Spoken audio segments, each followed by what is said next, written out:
No, these are all. See, the starting point for both these films was that the filmmaker, or the filmmakers, had access to these home videos. They saw these home videos and they constructed a story out of it. So there's nothing which is kind of staged or documented as such. Yeah. Being directed. Yeah. Nothing. Nothing. Yeah. How much time they took to complete this I don't know. I think Sandhya's story must have taken.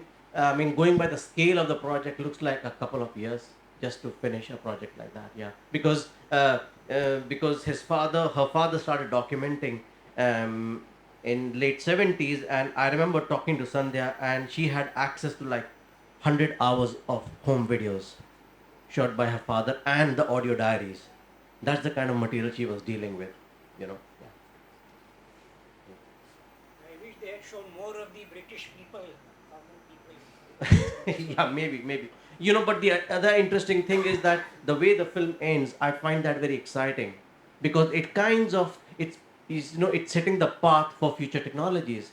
They are no longer shooting videos; they are now on Skype or conversations, and those videos, those moments will now become part of home videos. See, so I like the way she has kind of preempted way back in 2005, and that's when she finished the film. She kind of preempted what the future technology is gonna be all about, because that's what a lot of us. I don't know how many of us do that, but a lot of us do record our Skype conversations. They are again home videos, nothing else. You know.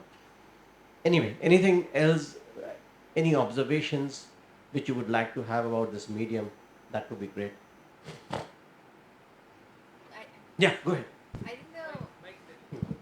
I think the most fascinating person in the film is her father. Of Like course. I cannot imagine a man in that era documenting his life as Yeah. much as he has. Yeah, Like exactly. from like the mundane to his parties at home. Yeah. Uh, I would like to know more about what's going on in his head. Like like I know people from that era, and Yes. they're not really interested in all this. And there he is, even when his daughter is leaving. Yeah. He's with his camera and shooting and making Yeah. sure that Yes, he has yes, preserved yes. everything. Yeah. So Yeah, I mean, yes, he is a he's a very fascinating character.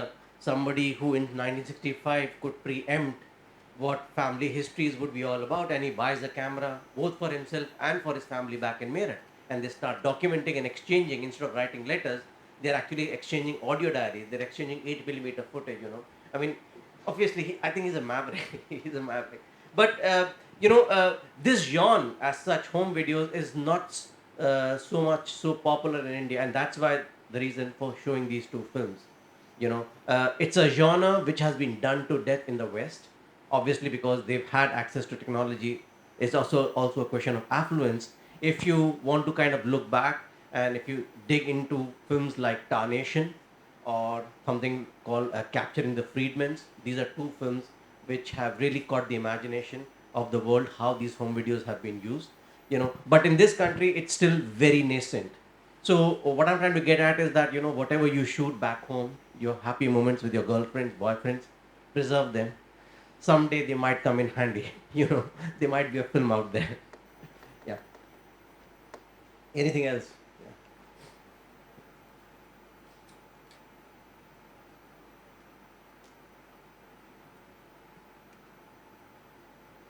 uh, just one thing we have to keep in mind, if we ever plan to when we see such films, or if you ever plan to use these home videos, just keep one thing in mind: these home videos are very private.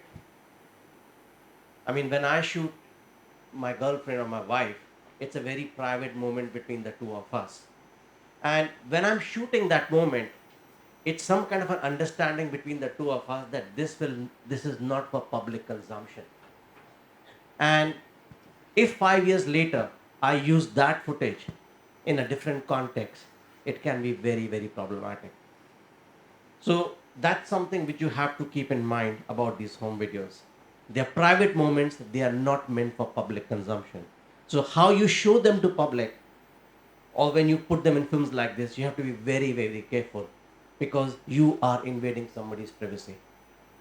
If you look at the film Bear, which is online, I have given you the link on the event page, you'll figure out what I'm trying to get at. you know but again, it's a genre which I love. I think it's very tricky. It is forcing us to look back into our personal lives, personal histories, and if we want to share it with public. Anyway, thanks for being a wonderful audience. Thanks a lot.